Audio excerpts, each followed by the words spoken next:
Está no ar Gente que Fala, o melhor programa de debates do rádio brasileiro. Gente que Fala tem texto e direção geral do jornalista Fausto Camunha. Gente que Fala reúne de segunda a sexta-feira formadores de opinião para discutir as principais notícias do dia. Gente que Fala tem o selo de qualidade ABCOM.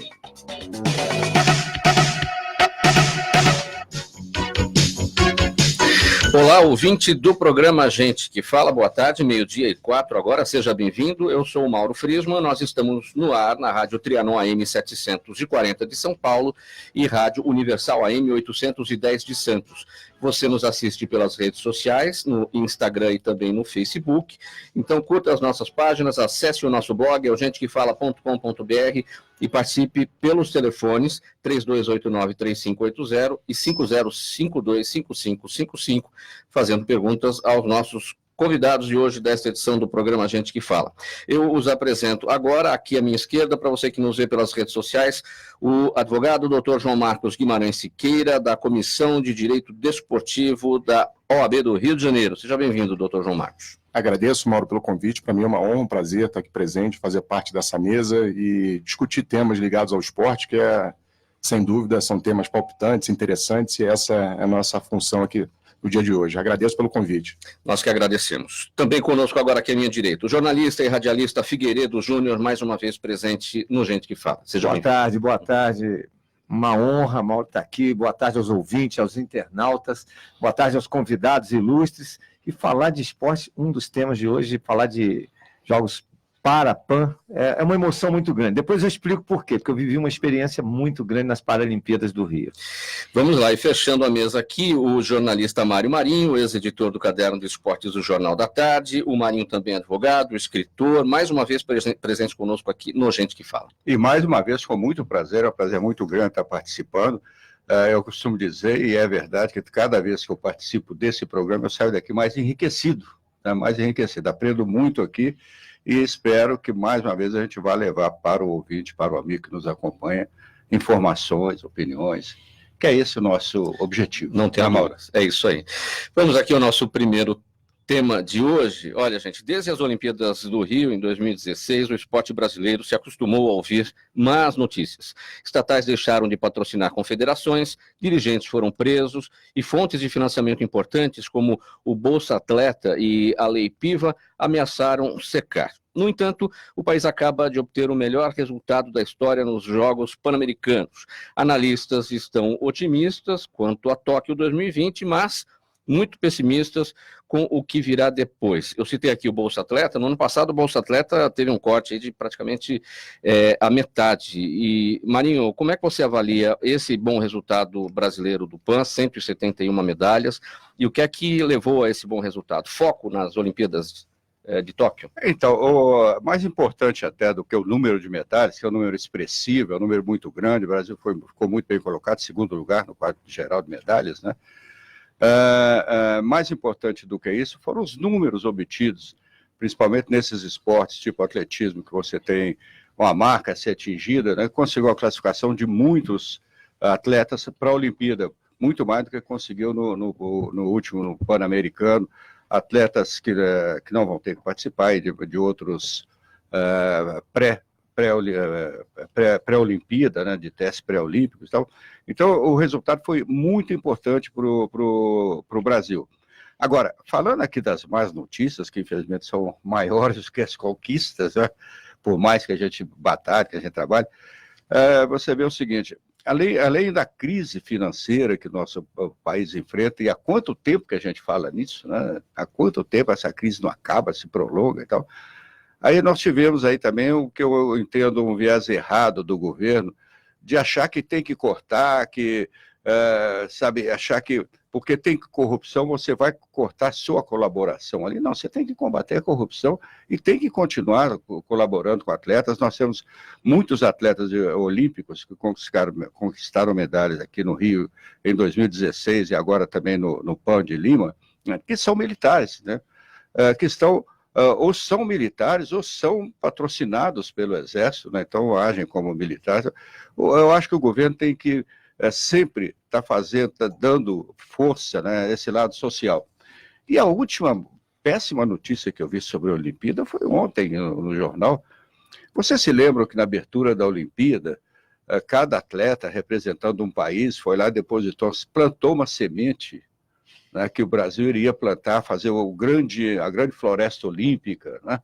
Aquelas sementes que deveriam ter sido plantadas em 2000, a Olimpíada foi em 2016, elas foram plantadinhas assim, num tubinho desse tamanhozinho, assim, para quem está nos assistindo, que no estado é um tubinho assim, de uns 5 centímetros mais ou menos, né?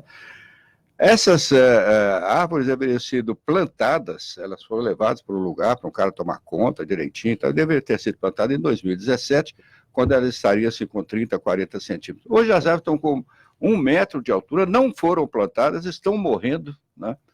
Quer dizer, um negócio que o Brasil gastou mais de R$1 milhão para cuidar dela até hoje, e hoje não está plantada. Então o nosso bosque olímpico, nossa mata olímpica, que a ideia era mata olímpica, que as sementes eram da Mata Atlântica, né?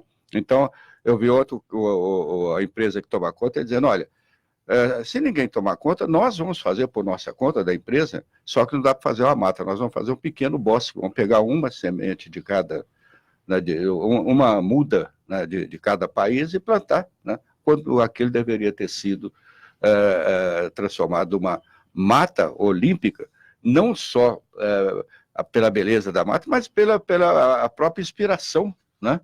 Mas, infelizmente, mais uma notícia ruim ligada ao esporte.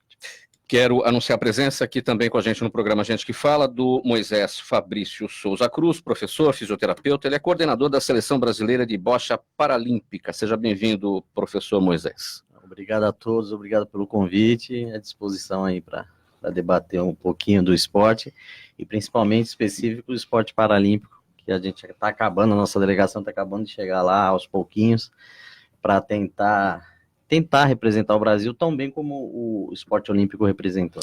Antes de falar do Paralímpico, Moisés, a sua avaliação sobre esse resultado dos brasileiros no PAN de Lima, 171 medalhas, ao que se deve qual é o fruto disso? A gente, acho que uma avaliação mais técnica, a gente tem que tentar primeiro olhar o que acontece fora do Brasil, com os outros países da América, e ver se é uma passagem de legado, ou passagem de uma intersafra, né, de atletas. Eu procurei saber, porque também me espantou o resultado, positivamente.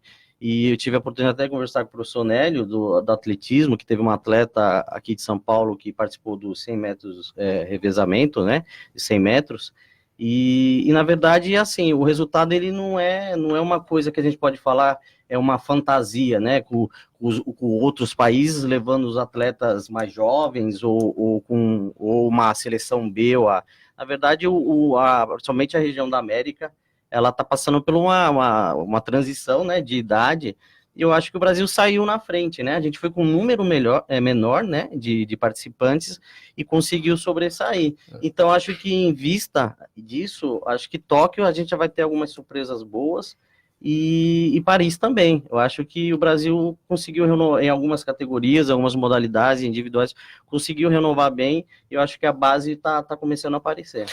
Figueiredo Júnior, o Moisés citou Tóquio, você acha que o foco foi muito mais, já pensando no ano que vem em Tóquio, do que agora no Pan-Americano, e daí o resultado? Com certeza, e eu estava observando aqui, em relação à última Olimpíada do Rio de Janeiro, as notícias foram ruins. O Mário estava falando aqui das árvores, da sementinha, mas mesmo assim um atleta brasileiro e uma parcela pequenininha que representa os dirigentes, que representa os treinadores, principalmente os próprios atletas, com apoio das famílias, estão superando. E nessa entre-safra, que o Moisés fala aqui, Mário, é visual, que você sente que nós temos grandes atletas se revelando, nós tivemos recordes, nós tivemos um caso do taekwondo, da menina que ganhou da última medalhista olímpica, uma americana. Então você começa a ver umas coisas acontecendo, não por acaso, foi muito feliz. O Mário também falando aqui das preocupações, mas o Brasil tem um potencial muito grande, mas muito, muito grande.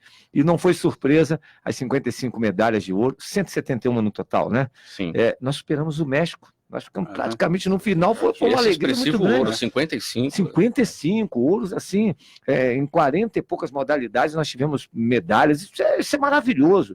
E a América está se redesenhando. E o Brasil, você foi feliz mais uma vez, professor, saiu na frente. E depois, quando falar de Paralimpíada, aí vou me emocionar mais ainda, Mário, porque eu acompanhei uma e foi emocionante. Doutor, E o interessante, atletas muito novos, né? Isso, na delegação. E assim, atletas novos e com potencial ainda se iniciando. Então, a gente tem o ano que vem em Tóquio, mas acho que Paris também vai explodir. Vamos pensar em Paris, né? vamos pensar esse trabalho. Imagina se as empresas ajudarem, se o governo ajudar. Os atletas do Exército têm esse apoio que você falou. Você imagina se cada empresa adotar um atleta, começar isso na base, lá no colégio, pequenininho, porque aí começa a gostar do esporte, e o esporte desenvolve e muda um país, muda um cidadão. Esporte e educação. Então, eu acredito muito no nosso país. doutor João Marcos, o Figueiredo Júnior falou em governo, o que a gente vê hoje em dia é que o Ministério dos Esportes virou uma secretaria, agora com o novo governo. Isso influencia, não muda nada? Olha, eu acho que tem uma interferência, sim. A gente dizer que, de fato, isso não interfere em nada no nosso cenário, eu estaria aqui falando uma inverdade. Agora, o que se precisa pensar um pouco mais, eu acho, para o futuro, é muito mais um trabalho de base, de formação. A gente vê o governo, nesses últimos tempos, inclusive, sobretudo na Olimpíada do Rio de Janeiro, com um investimento muito alto nos atletas de ponta, isso em qualquer segmento esportivo. Se a gente fizer aqui um paralelo de esporte, desde o tênis até esportes ali com menos expressão, você vê um gasto muito grande para financiar aqueles atletas principais. Agora, o problema é que enquanto a gente não entender de certa forma e começar a tentar entender que o atleta e o esporte de ponta, ele só chega lá com esse número expressivo que a gente teve, inclusive agora no último Pan-Americano, com esse investimento da base, esse link entre o esporte educacional, que é a introdução ao esporte para a criança de modo geral, para que ela comece desde cedo a se interessar pelo esporte, isso é fundamental. E sem esse elo fica muito difícil a gente pensar num futuro próximo, o Brasil numa Olimpíada. É claro que hoje em dia, a gente vinha discutindo aqui no Pan-Americano, a gente já teve um resultado muito mais expressivo do que tivemos no passado, mas eu acho que o Brasil pode mais, eu acho que o Brasil tem muito material humano, sobretudo em relação ao nosso território, que é um território muito vasto. Então, na hora que a gente entender um pouco mais, o governo tiver um pouco mais essa percepção, percebendo que o esporte, para além do esporte de alto rendimento também, o esporte é formação, o esporte é inclusão social, o esporte paralímpico para a gente é esse grande exemplo. Eu acho que é importante que a gente tenha esse tipo de consciência para o futuro, para tentar galgar voos maiores aí no nosso país. É o que eu penso, eu acho que é um caminho vital, de suma importância, a gente entender um pouco mais o esporte, seguir nessa linha do investimento desde a base e não só pensar no esporte de ponta. O brasileiro está muito acostumado a pensar em medalha e, de fato, o atleta profissional que chega no pódio buscando a prata não serve. O esporte é muito mais do que isso. Eu lembro aqui um discurso do nosso querido Guga, inclusive no recebimento da premiação do COB, isso no ano passado, retrasado, se não me engano, e ele muito batendo nessa tecla, nessa tônica. O esporte é muito mais do que simples ouro, o esporte é inclusão, e é preciso que a gente tenha essa visão para poder galgar voos maiores. O Comitê Paralímpico Brasileiro levará uma delegação recorde para os Jogos Pan-Americanos de Lima, que começam na sexta-feira. Serão 512 integrantes na missão brasileira, sendo 337 atletas. O Brasil é hoje uma das grandes potências do esporte paralímpico mundial, figurando entre os 10 maiores do mundo. Vale destacar, entre outros esportes, a seleção brasileira de bocha, que em 2020 participará de sua 4ª Olimpíada. Moisés, você coordena a seleção brasileira de bocha paralímpica. Desses 337 atletas, quantos são da bocha? Teremos 10. 10. Teremos 10. Geralmente, em Jogos Olímpicos e Pan-Americanos, a integração dos atletas são 10 atletas. Outros campeonatos, campeonato mundial, campeonato da América, a gente pode levar um a mais. Então, uma seleção completa, a gente leva 11. Mas nos Jogos Paralímpicos e Jogos Pan-Americanos são 10. Qual é o potencial dessa equipe? A bocha brasileira, não agora, ela virou referência, né? Eu acho que o divisor de águas foi em Pequim, em 2008, quando um atleta, para muitos que não conhecem, a gente tem o maior jogador da história de bocha, Dirceu Pinto, de Mogi das Cruzes, da instituição Tradef. É o maior jogador, e isso não sou eu que estou falando, quem fala é a Federação Internacional. É. Então, o Brasil ele se tornou uma referência, né? Ele se tornou uma referência de muita batalha dos clubes, dos familiares, das entidades que podemos até classificar como amadoras, mas hoje o Brasil é uma referência na bocha paralímpica, uma referência mundial, né? Passamos de uma equipe que a gente só iria participar de campeonatos, hoje a gente consegue vislumbrar mais coisas, medalhas em Jogos Paralímpicos e tudo mais. Então, somos referências e temos que se tratar como tal. Só posso, claro, intervir. Ô, Moisés, o esporte paralímpico, né, a gente fala aqui, eu falava antes aqui da falta de patrocínio para o esporte de mais visibilidade, né, que é o esporte olímpico. Então, o esporte paralímpico vive muito desse momento aí que você citou, e da ajuda familiar, né? Esporte muito sem... e fala de ajuda familiar, não só de apoio, mas de financeiro mesmo, né? De patrocinar, de financiar, né? Na verdade, a gente é um público marginalizado, né? Somos um segmento. Hoje temos 47 milhões de pessoas com algum tipo de deficiência no nosso país. Então, somos um segmento, né? Perante toda a sociedade. Então, a gente tem alguma coisa mais que a gente sofre toda a política voltada para qualquer pessoa. Então, para uma pessoa com cadeira de roda ou com qualquer tipo de deficiência, as nossas políticas ainda são muito embrionárias, né? A gente diz que para melhorar, para ficar ruim, tem que melhorar muito ainda. Então, nosso acesso a treino é muito mais difícil que um acesso de um atleta olímpico. Porém, a família e principalmente as entidades, a gente tem que enfatizar isso, né? As entidades que trabalham com a pessoa com deficiência, elas se superam, né? Hoje, se você pensa que o esporte olímpico é difícil de se fazer, imagine o esporte paralímpico, porque detém de muitos materiais com tecnologias avançadas que o Brasil não detém. Então, muitos materiais que a gente utiliza para estar desenvolvendo as modalidades vêm de fora. E assim a gente consegue se superar em relação a isso. E a família é muito importante. Até para ter esse acesso a essas modalidades, né? Figueiredo Júnior, fala da sua experiência com a cobertura do Paralímpico. Primeiro eu tenho que dar os parabéns ao AB por ter uma comissão de direito desportivo. Isso é muito importante. A gente falava do embrionário, naquele trabalho que o Moisés estava falava aqui, por isso que é uma aula que nós tomamos aqui, Mário. Falava nas dificuldades, e você vê no Paralímpico, no Parapan, você vê as famílias podendo colocar, inserir, apesar da dificuldade, ainda tem que melhorar para chegar no ruim, como você falou, mas você vê uma pessoa que às vezes ficava em casa por ser deficiente, e quando eu falo de deficiente, eu tive minha mãe que já é falecida, que perdeu os 2 braços e as 2 pernas, e nem por isso quis deixar de viver. A minha irmã, num acidente de carro, perdeu a mão, ela não virou atleta, mas já é avó, para fazer filho com uma beleza. Então, se supera. O deficiente não quer pena, ele quer respeito. E aí, eu tive a honra de ir para o Rio de Janeiro. Trabalhei nas Olimpíadas e trabalhei nas Para. Eu já cheguei lá pagando o maior mico da minha vida. Cheguei no primeiro dia, aí achei um cadeirante. Sabe quando você vai feliz? Eu cheguei pro garoto assim, o nome dele é Fábio. Eu tenho isso em vídeo no Facebook. Falei, cara, que legal que você está aqui. Você via que era um garotinho novinho, não sabia a idade. Que bom, cara, isso vai te inspirar muito para você ser um atleta paralímpico. Aí ele mandou essa para mim. Não, eu já sou campeão brasileiro de tênis em cadeira de roda. Eu só não entrei porque, pela lógica, vai o mais velho do que eu. Na próxima eu vou estar. Em Tóquio eu estarei. Eu falei, meu Deus, aqui eu vou aprender muito. Aí você vê as competições. Eu tenho competições que eu marquei, que eu entrevistei a menina, ela disputando o tênis de mesa. Seria só mais um tênis de mesa se ela não tivesse um braço, ou talvez faltando a perna. Mas quando eu vi a menina disputando com a outra que tinha um braço, e ela sem os 2 braços, eu falei, como assim?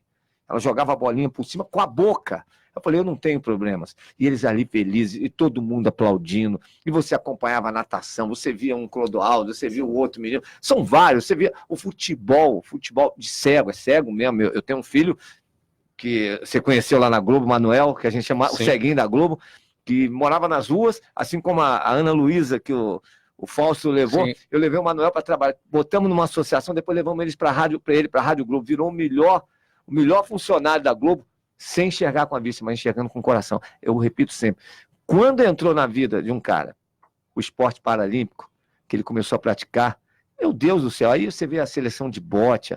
Eu fiquei assim, 15 dias no Rio de Janeiro, eu mudei meu conceito de vida. É muito lindo, cara. Paralimpíada me emociona, Parapan. Vamos fazer não só as medalhas, mas fazer cidadãos.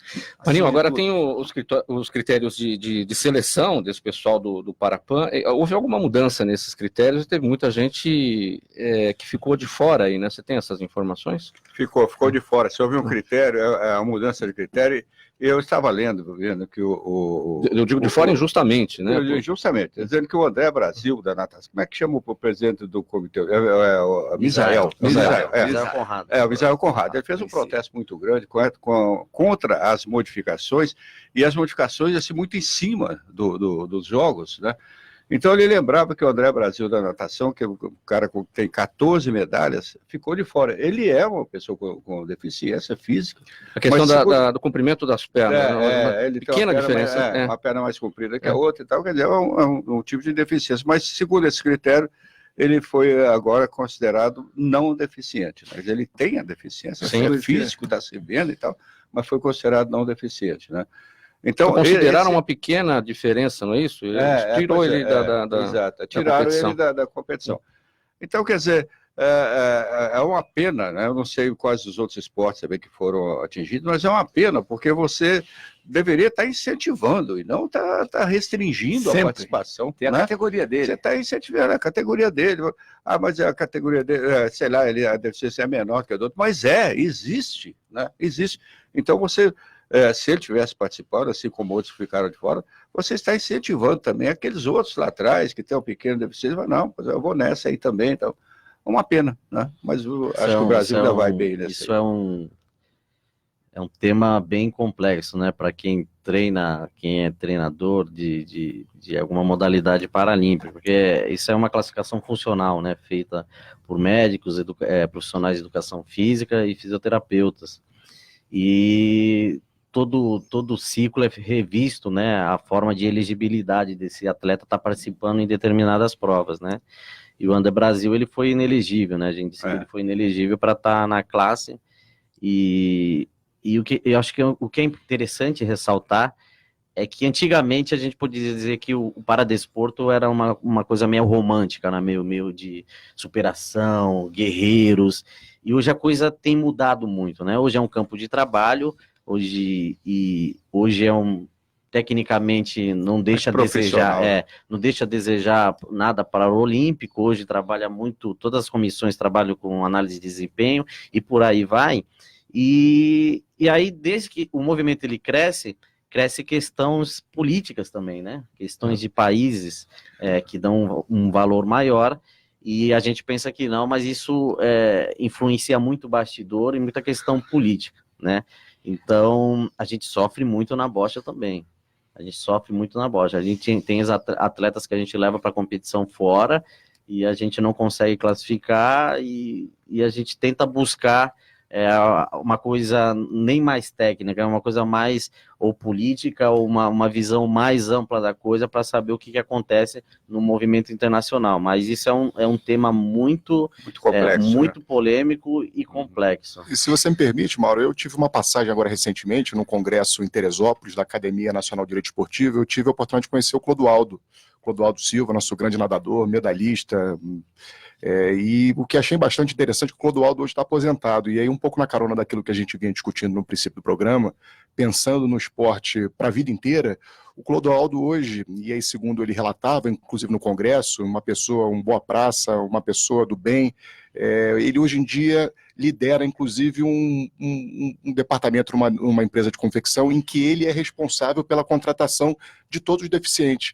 Então, achei bacana e, de fato, uma iniciativa pioneira da empresa ao colocá-lo nessa função, e ele vinha, inclusive, dizendo, olha, ajudando a inserção de pessoas deficientes no mercado de trabalho, desde o ponto de vista teórico, do ponto de vista psicológico, de que forma o deficiente, porque, naturalmente, o deficiente tem aquela autoestima um pouco mais baixa em função da sua deficiência, e ele era um cara com um discurso ali, com essa política que vinha sendo aplicada, trabalhando para essa inserção. Eu fiquei muito satisfeito de ver o engajamento dele nesse tipo de trabalho, vê-lo ali participando para além do esporte, e está um pouco em consonância com tudo aquilo que a gente falou, pensando no esporte, no esporte profissional, para além da vida útil do atleta, mas para uma vida inteira. Isso aqui é muito bacana de se ver e a gente fomentar práticas assim.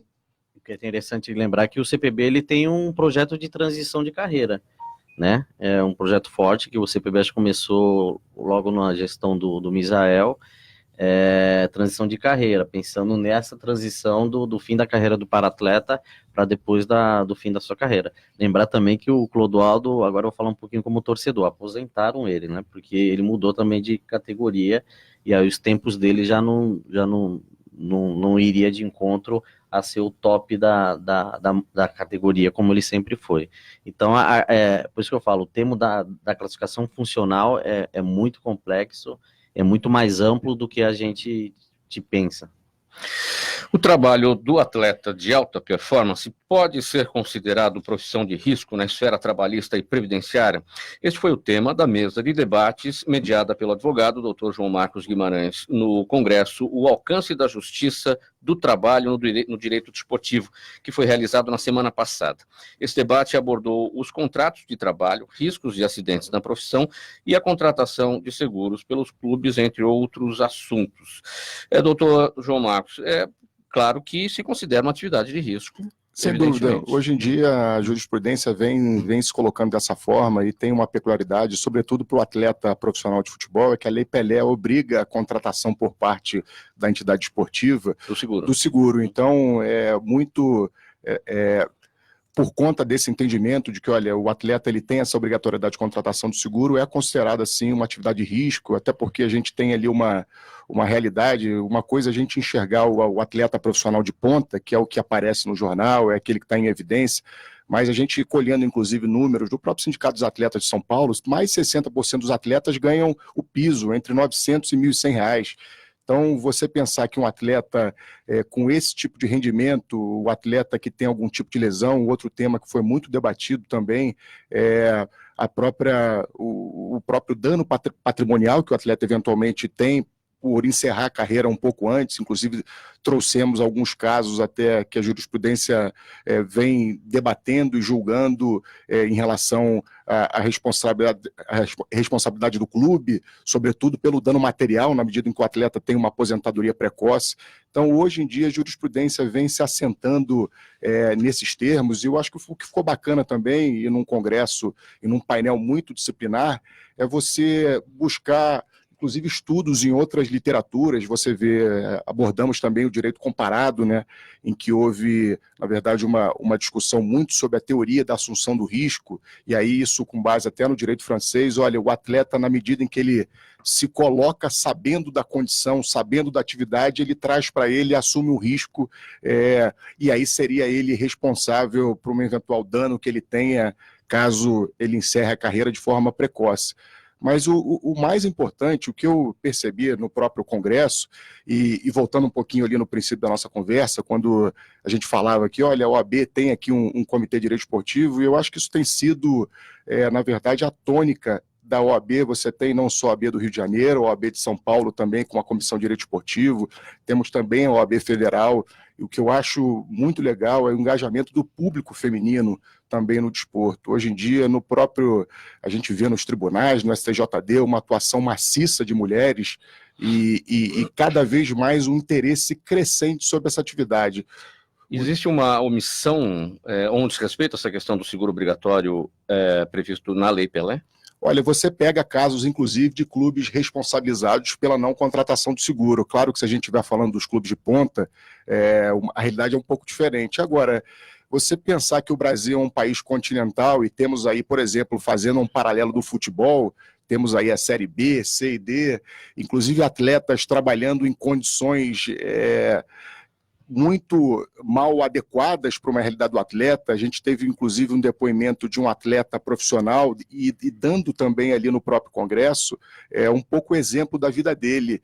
E ele foi um atleta que jogou em séries menores, e hoje em dia você não tem, por exemplo, num clube de Série D, imaginar que o atleta tem uma preparação fisiológica, alimentar adequada. Isso é uma realidade que está absolutamente fora de questão. Agora, isso vai de encontro um pouco também com o nosso cenário econômico. A gente tem passado o futebol, eu digo futebol dessas esferas menores, das séries C e D, da própria Série B, a gente não encontra o nível de desenvolvimento que se tem em clubes de ponta, como clubes da Série A. Então, é uma coisa, talvez uma preocupação que a gente precisa ter. O legislador precisa estar atento. A gente vinha discutindo também a criação de um regime previdenciário diferenciado para o atleta. Hoje em dia a gente fala muito também do esporte profissional, do atleta profissional de futebol, mas eu acho que é preciso pensar um pouco além disso. Deixa eu te fazer uma outra pergunta, até para que todos nós aqui da mesa possamos entender. O direito desportivo não é uma coisa muito divulgada. Como é que isso surge? As pessoas não falam muito em direito esportivo. Entre os operadores do direito, hoje em como é que dia, isso está? Hoje em dia, eu até percebo um direito esportivo bem mais difundido do que se tinha no passado. Eu lembro, inclusive, na época de acadêmico, a gente não tinha, por exemplo, uma cadeira eletiva de direito esportivo. E hoje a gente tem cursos de especialização de direito esportivo, temos aí pós-graduações de direito esportivo, mestrados em direito esportivo.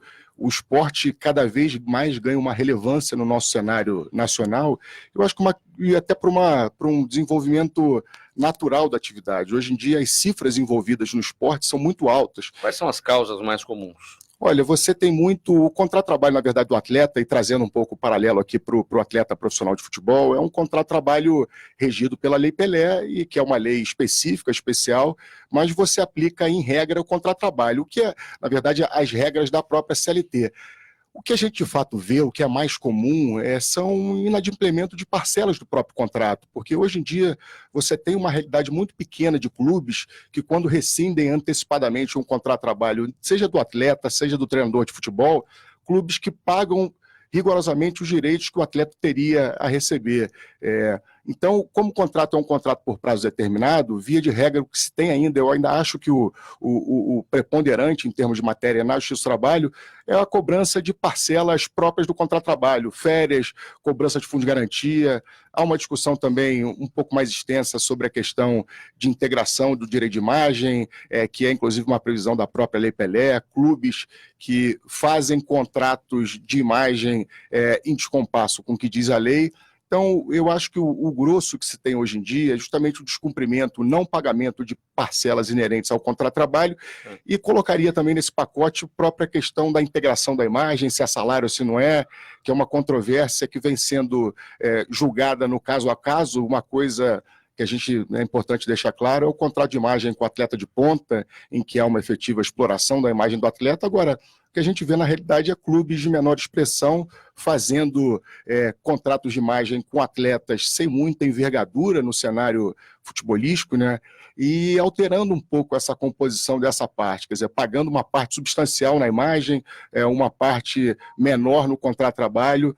Então, são essas questões que permeiam ali o nosso dia a dia na Justiça do Trabalho e na Justiça Desportiva. Eu fiz essa pergunta sobre o direito desportivo, até porque somos 3 jornalistas aqui na mesa, não é, Marinho? No seu tempo, enquanto editor do Caderno de Esportes lá do Jornal da Tarde, era muito evidente o direito desportivo? Você tratou muito dessa matéria? Eu tratei, né? Tratei o Jornal da Tarde, é um jornal de ampla cobertura, um saudoso, né? Saudoso. Mas você está falando agora, João Marcos, eu estava lembrando aqui o seguinte, que o direito esportivo, há algumas décadas atrás, se resumia aos tribunais de justiça desportiva, né? Então você tinha, por exemplo, o Fluminense era o rei do tapetão, né? O Fluminense ganhava os jogos, era o tapetão. Já tem que começar a pensar um pouquinho. Presidente da época do Horta, presidente. O Francisco Horta. Né? E teve aquele... Você é fluminense, João Marcos? Eu sou tricolor até aí. Mas isso... Não é o caso. Mas você vê, como é que chama aquele... o advogado famoso. Que é atual presidente do Fluminense, o Mário Bittencourt? Não, antes, anterior. O Horta, o Vilela... Zé Carlos até o Vilela. filho dele também é juiz hoje. Bom, mas era o seguinte, a gente falava que não precisava, os outros times, não precisa contratar o centroavante, então contrata esse advogado Fluminense aí que já está resolvido. Mas olha, o seu time escapou da segunda divisão, uma virada de mesa, não foi? Duas viradas de mesa no mesmo ano, duas viradas de mesa, né? Mas era a visão, desculpa, sendo objetivo com a sua pergunta.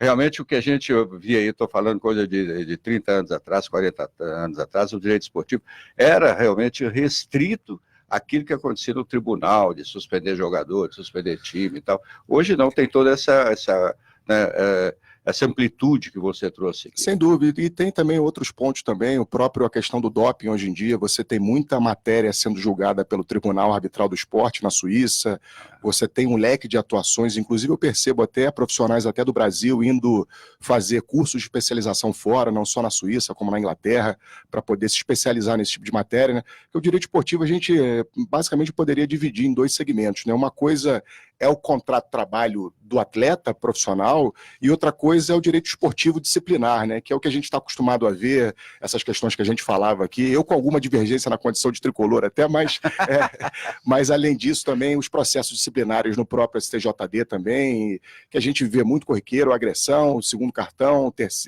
suspensão, cartão vermelho, processos. Hoje em dia também um tema, a injúria racial no desporto tem sido um tema muito em voga, você vê aí clubes punidos por conta de ofensas raciais praticadas pelos seus torcedores, uma responsabilidade, um poder de vigilância maior dos clubes para com suas respectivas torcidas. Então, o que eu acho hoje em dia, por conta dessa amplitude de temas, e hoje o mundo é diferente, né? Hoje em dia, a gente via no passado, na década de 80, 90, era uma realidade completamente diferente. Hoje em dia, a homofobia também criminalizada pelo próprio STF, né?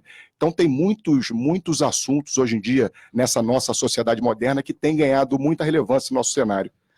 Bom, gente, olha, a Secretaria Estadual de Esportes acaba de regulamentar o selo Amigo do Esporte, que é uma premiação anual para homenagear projetos de instituições que contribuam para o estímulo da prática esportiva.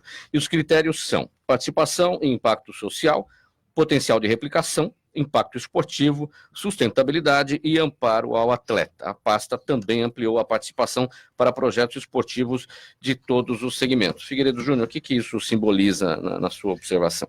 Uma mudança, já é uma mudança, mas eu só queria falar com o João Marcos uma situaçãozinha aqui, só um comentário pequenininho, é mais para o ouvinte entender, eu também. Por exemplo, nós estamos acostumados com a CLT.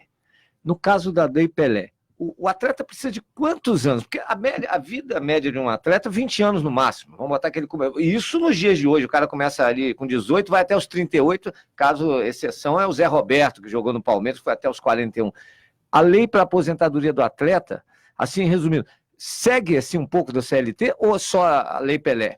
Na verdade, a aposentadoria são 2 coisas diferentes, né? Uma coisa é a lei previdenciária, né? A contribuição, e a própria legislação trabalhista. Inclusive, um dos pontos que a gente vinha discutindo até no próprio Congresso, invocando questões de pensionamento e dano material do atleta, é se o atleta teria direito, por exemplo, numa determinada reclamação trabalhista, tendo ele adquirido algum tipo de invalidez no curso do contrato de trabalho, se o pensionamento, que é o que acontece para o trabalhador comum, vamos supor aqui um caso de um trabalhador que trabalha numa indústria naval e ele tem um acidente de trabalho que eventualmente ele fica incapaz para o restante da vida dele, aí tem toda aquela discussão em relação ao lucro cessante, dano material, que seria a reparação pecuniária ao empregado pela invalidez, seja ela parcial ou permanente.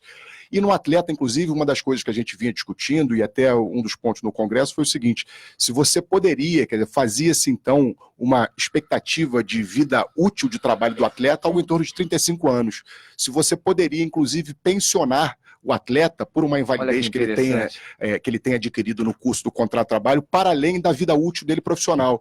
Inclusive sustentado por boa parte dos juízes, dizendo que, olha, você vai além da própria vida útil do atleta, num pedido em que haja uma reparação pecuniária por um dano material, um pensionamento. Perfeito, doutor João Marcos. Isso me levou ao quê? Ao tema que você me pediu para comentar. Isso vai num dos itens do selo do esporte, o amparo ao atleta. Você vê que está ali logo depois de sustentabilidade, que todo mundo está trabalhando, né, Moisés? Sim. Mas esse amparo ao atleta tem tudo a ver com o que o senhor acabou de falar. É o que me preocupa, é o amparo ao atleta. E o amparo, a gente vinha discutindo até, passa por uma própria reformulação do nosso regime previdenciário. Hoje em dia, a gente tem, você não tem um regime previdenciário especializado para o atleta profissional. As empresas vão entrar aí, é isso que eu quero, que eu falei no começo. De Mas essa questão, Figueiredo, de você homenagear os projetos, ou seja, você tem que fazer isso para incentivar as empresas. Se você não fizer... Foi o que eu falei no começo para a empresa amparar. Eu não tinha usado esse termo amparar, mas você foi muito feliz, então, Mauro, quando colocou. Mas lançar mão desse tipo de uma homenagem para a empresa que fizer. Transformar isso em ação, como na bola, aquelas que fazem sem a necessidade. Paralímpicas ou não paralímpicas, um atleta de um modo geral. Eu vou pegar um exemplo, tudo bem que ele veio do norte, e ele hoje é um campeão, é uma referência, mas se você for buscar lá no meio do Rio Amazonas, lá nas populações ribeirinhas, você vai encontrar atletas que podem virar cidadão. Vou pegar o caso do Josias da canoagem. É um desses exemplos. Você tem que dar incentivo, você tem que buscar as empresas, colocar um atleta, eu só quero atleta que vai ser medalhista, que vai ganhar. Não, o atleta que vira cidadão. Eu penso muito nisso. Penso muito nisso. O que é interessante ressaltar que o Paralímpico, eu não me recordo o número da lei de obrigatoriedade de contratação de pessoa com deficiência, a porcentagem, a empresa tem que ter dentro do quadro efetivo de funcionário. Uma cota. Isso, a cota, eu não lembro o número da lei. Mas o movimento de uns 3 anos para cá, ele tem se utilizado muito das leis e das empresas parceiras. Então, tem muitos atletas hoje de ponta do segmento paralímpico que são contratados por algumas empresas, né? E posso até citar algumas delas, a Nissan, a JSL Logística, a Júlio Simões Logística. Tem um quadro efetivo muito grande de atletas paralímpicos que eles incentivam o atleta a estar fazendo um treinamento e tá participando de competições. Então, assim, na verdade, é uma tacada matando 2 coelhos, né? Você vê que interessante, Moisés, isso foi inclusive um dos painéis debatidos no Congresso semana passada, que é a contratação na condição de empregados de atletas paralímpicos, né? Tem uma desembargadora aqui da 15ª região que defende muito essa tese. A gente ainda não tem ainda há uma pequena controvérsia sobre essa possibilidade, se as empresas podem contratar atletas paralímpicos na condição de empregados para poder suprir o percentual da cota, mas o que eu percebo é uma aceitação muito grande, porque e de um modo geral, quando a gente pega na prática, inclusive do direito do trabalho, nas fiscalizações que ocorrem pelas delegacias regionais de trabalho, é difícil para as empresas. Eu, inclusive, advogo para muitas empresas também no Rio de Janeiro. As empresas tentam ir no mercado para poder contratar deficientes e muitas vezes não conseguem, não por falta de iniciativa, não por falta de esforço próprio, mas justamente por falta de mão de obra no mercado. Então, talvez, esse é um debate que a sociedade precisa fomentar. Eu acho que é uma das alternativas interessantes para as empresas que querem aliar o útil ao agradável, inclusive fomentar a prática esportiva e incentivar cada vez mais esse tipo de contratação. O início foi muito difícil, doutor. Teve esses problemas que você acabou de relatar, né, de saber se isso é viável ou não, está dentro da lei, mas eu acho que hoje a adequação é muito grande, né? Hoje eles são contratados, a maioria deles, por agentes de propaganda, porém eles não estão deixando de cumprir a sua carga de horário também dentro da empresa. Então, acho que eles conseguiram se adequar. E isso só nos ajuda a questão do desenvolvimento das modalidades, né? Gente, perguntas do público do programa Gente que Fala. Moisés, o Carlos de Santos pergunta: a Comissão Técnica dos Esportes Paralímpicos é diferente dos Jogos Olímpicos convencionais? Nenhuma. Hoje, nenhuma. Né? A diferença é que o Paralímpico ele dependia muito dos voluntários, né? E muitas entidades dependem de voluntários. Mas hoje a questão profissional ela tá muito grande dentro das comissões técnicas. Hoje a procura em todas as áreas, psicologia, do esporte, fisiologia, hoje está muito forte isso. Figueiredo Júnior, o Marcos de Pinheiros quer saber em que medida a transmissão ou em que medida a não transmissão pela TV Globo e outras grandes emissoras ofuscou os resultados do PAN. Se você pensar em Rede Globo, lógico, ofuscou, mas você tendo outras emissoras, como a Record, o próprio Sport TV transmitindo, você acaba conseguindo levar para as casas. E hoje, nós temos um aliado muito grande que você falou no começo aqui. Como que é o nome do nosso ouvinte? Mandar um abraço para ele. É o Marcos de Pinheiros. Marcos, se você não conseguiu ver pela Globo ou não conseguiu ver pela Record TV, você vê pela internet. Hoje facilita, a internet agrega, entendeu? Você, olha a aula que nós tomamos aqui, Marcos, aqui com Moisés, com o doutor, olha que impressionante, com o Mauro. Nós falamos de Olimpíadas, falamos de integração, falamos de Paralimpíadas, falamos de Parapan. E falando pela internet. Pela internet, Estamos na internet. também tá ali. Eu não sei qual, mas tem 3 ali. Eu tô me sentindo assim um popstar aqui, tô me sentindo. É que eu não sou bonito igual os caras aqui, entendeu, gente? Vai dar audiência. Então a internet ajuda e não prejudica, não. E vai aumentar cada vez mais. Só para você ter uma ideia, eu estou participando de um movimento de empreendedorismo. É tão forte esse tal de internet, Brasil nas ruas. Era para ter 10 pessoas, pulou para 100, pulou para 1.000, 10 mil, 100 mil, 1 milhão, está em 13 milhões de pessoas. Nossa, que beleza. Você vê a força da internet.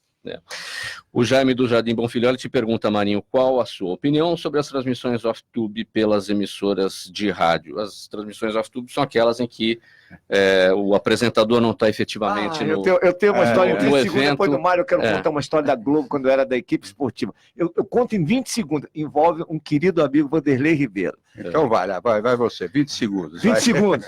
Depois o Marinho. Jogo na Bahia, Salvador, nós fazendo off-tube pela Rádio Globo. Eu estava nessa equipe, 1998. Cara, o plantonista da Rádio Globo comentava com o outro, conversava para pegar os resultados. E soltou sem querer. Fulano, o cara lá da Band. O Vanderlei está fazendo off-tube e deu um problema na imagem, vai fazer em cima da sua transmissão no rádio. E o Vanderlei começou a fazer. O Vanderlei é um gênio do rádio, o Vanderlei Ribeiro. Aí o cara lá, não sei se era o Dario, não lembro quem. Aí começou a narrar. Era jogo do Santos. Aí o Vanderlei tá aqui, bola pro Santos, tá Diego, não sei quem, vai. Daí a pouco o cara lá, o Vanderlei narrando em cima, o cara do jogo lá em Salvador. Bola para Mengalvo. Mengalvo toca para Pepe. Pepe toca para Pelé. Começou a narrar com os nomes dos jogadores, ainda mandou um abraço para o Vanderlei. Vanderlei largou a transmissão, foi embora. Não teve mais off-tube. O comentarista era o Zé Calil. Zé Calil. Off-tube. Fala, Marinho. Então, a transmissão que a gente chama de tubo, né, off-tube, né, ela foi muito usada alguns anos atrás, quando era mais difícil de você viajar e tal, né, então se fazia isso comumente, hoje é mais difícil, mas a Globo agora, por exemplo, não só está fazendo, como assumindo, né. Mostra todo mundo. Mas mostra, você está vendo, por exemplo, as corridas de Fórmula 1 aí, que o Galvão, que já morou lá em Mônaco, hoje está aqui nos estúdios e tal, tudo é um problema financeiro. Eu acho que isso tira um pouquinho do brilho, tira um pouquinho da informação, um pouquinho da sensibilidade de quem está lá, está vendo o evento, né? Eu não gosto, saiu por mim, o repórter, o narrador, o comentarista, todos têm que estar presentes ao evento para ali passar assim a sensação Perfeito. e informações absolutamente corretas para o ouvinte, o telespectador. Mas, infelizmente, a realidade é outra. Né? Jaime, um abração para você. Hein? Eu vou contar um episódio comigo. Eu trabalhava no SBT e aconteceu um jogo de veteranos de futebol de praia no Rio de Janeiro, e quem estava narrando lá era o Dirceu Maravilha. Que eu acho que eu envolvi nesse episódio que eu contei. E ele estava lá. E eu fiquei aqui no estúdio do SBT, porque se caísse a transmissão, eu ia fazer a narração off-tube. E o que eu entendia de futebol de praia?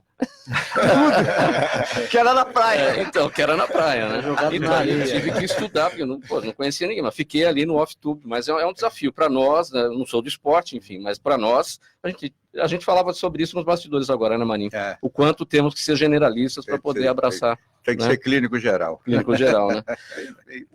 A Juliana da Pompeia pergunta para você, doutor João Marcos, as mudanças recentes nos direitos trabalhistas mudou alguma coisa no direito desportivo? Aliás, só para concluir, a transmissão não caiu, eu não precisei fazer a transmissão. É um talento do Mauro Friso, eu conheço bem esse menino. A gente tivemos algumas mudanças na própria CLT com a chamada reforma trabalhista, inclusive está para entrar em vigor também agora a MP da Liberdade Econômica, mudando um pouco esse cenário, mas basicamente para o atleta de futebol, a gente não teve nenhuma mudança muito significativa, até porque, como eu falei, a gente tem uma lei geral, que é a Lei Pelé, que se aplica ao atleta profissional, e temos aí na omissão da Lei Pelé a própria CLT.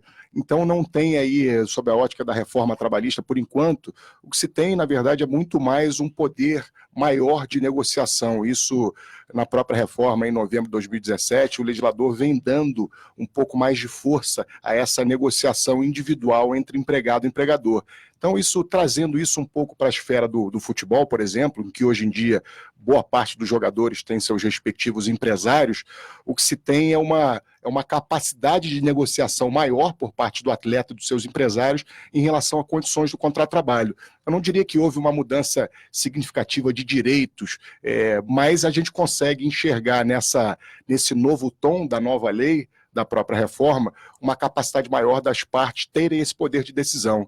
Porque o direito do trabalho e o direito individual do empregado sempre foi concebido ali pela doutrina trabalhista como um direito indisponível. O empregado não poderia dispor do seu direito, não poderia renunciar, por exemplo, ao recebimento do fundo de garantia, ao 13º salário. E agora, com o atleta profissional, eu digo em situações, por exemplo, em que o atleta vai negociar a imagem com o clube, com o empresário, você pega algumas decisões encampando um pouco essa nova linha da livre negociação e dando muita força a esse tipo de coisa. Moisés, duas questões aqui. Bom, primeiro, a Samara Del Monte, atleta de bocha, te manda um abraço. Ela está nos vendo pelo Facebook. Legal, tá vendo? Nossa atleta, minha atleta. Que orgulho, né? Que orgulho. Muito jornalista, por sinal. Então, um abraço para a Samara Del Monte. E aí tem uma pergunta aqui da Marta de Santo Amaro, como as empresas têm apoiado, ela fala que patrocínio, né? Como as empresas têm apoiado o esporte paralímpico? O investimento tem elo direto com as transmissões ou não dos eventos pelas TVs? Olha, eu não estou muito embasado em falar sobre o investimento para transmissões de TV, mas eu não sei se há um investimento das empresas em relação a isso. O que eu sei é que o governo e o Comitê Paralímpico, eles estão bem, já tem uma parceria muito forte, muito grande com a Caixa, né, Loterias Caixa, e isso foi renovado agora com o governo do atual presidente, e isso só fortalece, e isso vem cada vez mais melhorando o segmento. Algumas empresas, né, acabei de citar duas, eu acho que são parceiras fortes no movimento paralímpico. Agora, em relação à transmissão, eu acho que eu acho que é uma tratativa entre o Comitê Paralímpico e as emissoras de TV. Eu não sei se existe alguma empresa, uma iniciativa privada que banque isso. Bem objetivamente, Moisés, os brasileiros estão exaltando a estrutura lá de Lima, nos Parapan-Americanos. Diz que a Vila dos Atletas é bem bacana, é isso mesmo? Sim. A gente já tem 2 atletas do clube qual eu faço parte na Baixada Santista, o Gabriel Cristiano da natação e o João Batista do futebol de 7, já estão lá, estão bem satisfeitos com as instalações, né? Já fizeram um treinamento ontem, a natação chegou agora pela manhã, então ainda não foi à piscina, mas parece que está tudo perfeitinho lá. Moisés, já que você está com a palavra, sua despedida, sua mensagem que fica para os seus atletas. Eu agradeço, Mauro, o convite. Eu acho que falar de esporte é muito gratificante, é honroso, principalmente da gente que vive geralmente quem trabalha com esporte já foi ou teve alguma ligação com a frustração de ser um atleta. Eu sou um atleta frustrado, tentei ser atleta de futebol, não consegui, e graças a Deus, desde então, sempre vivi do esporte. E falar ainda mais do esporte paralímpico, né? Que é essa coisa que toca a gente, né? E com certeza a gente vai tentar representar muito bem o país. Doutor João Marcos, bem brevemente, sua palavra final. Bom, agradecer o convite, Mauro, eu me sinto honrado de estar aqui, sobretudo falando de esporte e no rádio. O rádio é realmente esse veículo de comunicação fantástico, eu sou um fã do rádio desde criança, passava minhas madrugadas ali escutando programas esportivos, então estar nessa mesa tão qualificada, com debatedores de alto nível, para mim foi uma satisfação muito grande, agradeço. Marinho, palavra final. Olha, mais uma vez, muito obrigado pelo convite, estou sempre à disposição. E da última vez que eu estive aqui, eu falei com você fora do ar, né, te cumprimentei pela condução do programa, mas eu falei, por que fora do ar? Tem que falar no ar, né? Parabéns pela sua condução. Muito obrigado. Firme, bem-humorada, tranquila e tal, parabéns. Muito obrigado, Marinho, muito obrigado. Palavras muito gentis. E agora, Figueiredo. Estou feliz de encontrar esse pessoal todo aqui, o Mário, o João, Moisés, você mais uma vez, toda a equipe Obrigado pelo carinho. Vou voltar mais vezes. Sim, Não tem- voltem. E falar de esporte, uma coisa. Aí no final eu ganho esse presente. Encontro animal aqui, ó. Nossa Ana Luísa aqui, que é uma das inspirações. Mas eu amo muito. Animal, Ele ajudou, figura. Depois que ele entrou, o negócio foi muito, tá muito bom lá no Você tem que falar direito, entrou, né? Entrou aonde e como. Então, complementa aí, Moisés, né? Hoje eu estou na direção do Conjunto Desportivo Constâncio Vaz de Guimarães, desde fim de março. Show de bola. Então, onde a Animal faz seus treinamentos lá, uma figuraça, uma história de vida que nos inspira, né? Nos inspira a sempre buscar o melhor. Então, eu que agradeço também a paciência dela e a gente está tentando melhorar o esporte do estado. Beleza. Muito bem, gente. Muito agradecido aqui pela presença de todos vocês, em nome da equipe do Gente que Fala. Marinho, muito obrigado pelas palavras sempre gentis. Diz que a gente tem que aceitar os elogios, né? É assim que Eu assino embaixo. Muito obrigado mesmo. Professor de fisioterapeuta Moisés Fabrício Souza Cruz, coordenador da Seleção Brasileira de Bocha Paralímpica, o advogado Dr. João Marcos Guimarães Siqueira, da Comissão de Direito Desportivo da OAB do Rio de Janeiro, o jornalista radialista Figueiredo Júnior, o jornalista Mário Marinho, ex-editor do Caderno de Esportes do Jornal da Tarde, também advogado e escritor. Na mesa de som, o Cléo Rodrigues, apresentação minha, Mauro Friesman, pauta e redação Pedro Schiavon, diretora de produção Zenilda Salvato, direção-geral do jornalista Fausto Camunha. Do outro lado do programa Gente que Fala, você, ouvinte, a razão da nossa presença aqui. Muito obrigado pela audiência. Fique agora com o programa Caio Sorriso Show, com muita alegria aí no seu início de tarde. Tchau e até amanhã.